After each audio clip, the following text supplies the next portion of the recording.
Uşağınızın alim kimi düşünməyini istəyirsinizsə, bu üç qidadan başlaya bilərsiniz. Çünki onların təsiri elmlə sübut olunub, yəni beyinə birbaşa təsir edir.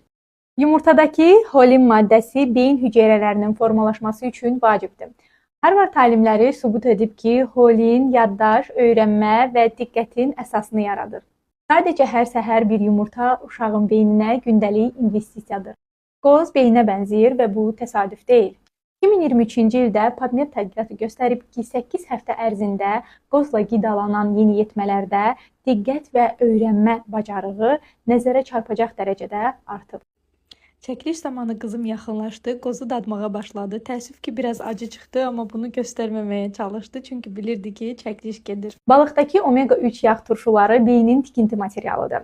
Araşdırmalar göstərir ki, omega-3 uşaqlarda diqqət, davranış və öyrənmə qabiliyyətini artırır. Uşağın həftədə 2 dəfə balıq yeməyi 30% daha çox öyrənmə deməkdir. Elm deyir, beyin inkişafı yalnız qidalanma ilə deyil, eyni zamanda yuxu və sevgi dolu mühitlə tamamlanır.